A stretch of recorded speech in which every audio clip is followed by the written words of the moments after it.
ஜெய் சாய்ராம். ஜெய் குரு தேவதத்தா. குருர் பிரம்மா குருர் விஷ்ணு குருர் தேவோ மகேஸ்வரகா. குரு சாட்சாத் பரபிரம்மா தஸ்மை ஸ்ரீ குருவே நமகா. அக்கல்கோட் ஸ்ரீ சுவாமி சமர்த்த லீலாமிருதம் அத்தியாயம் 109. இஸ்லாமிய பக்தர். மைந்தர்கியில் ஒரு இஸ்லாமிய காவல் அதிகாரி சிறை காப்பாளராக சர்க்காருக்கு பணிபுரிந்து வந்தார். ஒரு நாள் கைதிகள் அனைவரும் மாலை நேரத்தில் மீண்டும் சிறைக்குள் அடைக்கப்பட வேண்டும். அப்போது சிறையை விட்டு தப்பிக்கும் எண்ணத்தோடு ஒரு கைதி மட்டும் ஒரு குழிக்குள் பதுங்கிக் கொண்டான். இரவு நேரத்தில் கைதிகளின் எண்ணிக்கையில் ஒருவன் குறைவதை அவர் கவனித்தார். அவருக்கு கவலை தொற்றிக்கொண்டது. பணியில் இருந்து ஓய்வு பெற்று ஓய்வூதியம் பெற வேண்டிய இந்த தருணத்தில் அவப்பெயருடன் செல்ல நேரிடமே என்று எண்ணி கவலைப்பட்டார். அவர் ஒரு இஸ்லாமியராக இருப்பினும் ஸ்ரீ சுவாமி சமர்த்தருடைய பரம பக்தர்.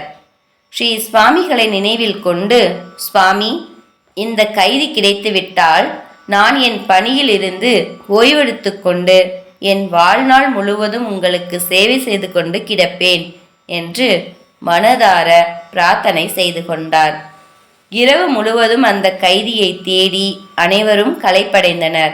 அனைத்து முயற்சிகளும் வீணாகி விட்டனவே என்று காவல் அதிகாரி மனக்கவலையில் இருந்தார். பொழுது விடிந்தது. அப்போது ஒரு குதிரை ஓட்டி ஒரு கைதி குழிக்குள் பதுங்கிக் கொண்டிருப்பதாக வந்து கூறினான்.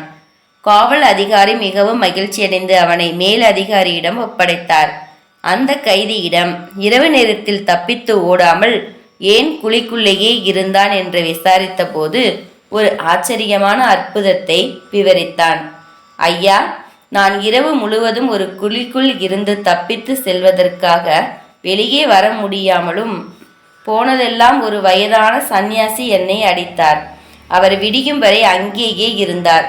வேறு வழி தெரியாமல் நான் அங்கேயே மாட்டிக்கொண்டேன். விடிந்ததும் இந்த குதிரை ஓட்டி என்னை கண்டுபிடித்து விட்டார் என்று கூறினார்.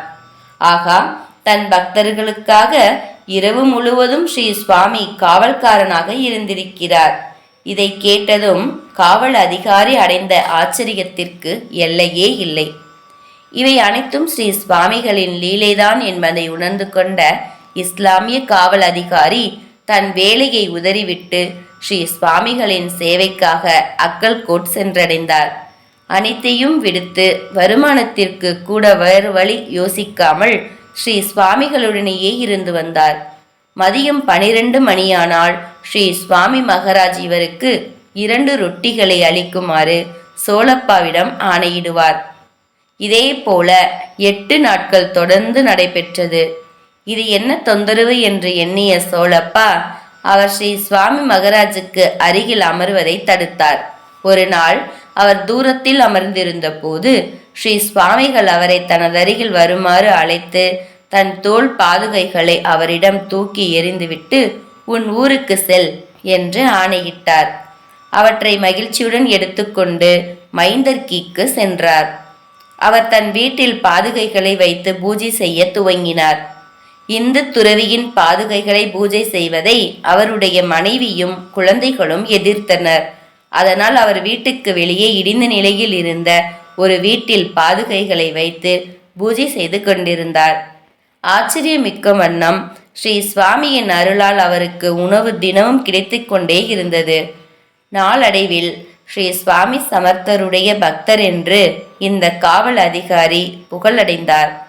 பலர் தங்கள் நோய் குணமடைய பிரார்த்தனை செய்து கொண்டு பாதுகைகளை தரிசனம் செய்ய வந்தால் அந்த பாதுகைகளுக்கு கீழிருக்கும் மண்ணை எடுத்து பிரசாதமாக அளிப்பார். அனைவருடைய நோய்களும் குணமடைந்தது. இவருடைய யோக சக்தி அதிகரித்தது. பிராமணர்கள் கூட வந்து இவரை வணங்கிவிட்டு செல்வார்கள். இந்த காவல் அதிகாரி அக்கல்கோட் சென்று ஸ்ரீ சுவாமிகளை தரிசனம் செய்யும் போதெல்லாம் ஸ்ரீ சுவாமி இவரை பீர் சாஹேப் என்று அழைப்பார். பிறகு இவருக்கு பணம் கிடைக்க துவங்கியது. பணத்தை கண்டவுடன் குடும்பத்தினர் இவரை ஏற்றுக்கொண்டனர். இவர் மனைவி இவருக்கு சேவைகள் செய்து கொண்டிருந்தாள். சில காலங்களுக்கு பின்பு இந்த இஸ்லாமியர் ஒரு கோவில் கட்டி பாதுகை வழிபாட்டை முறைப்படுத்தினார்.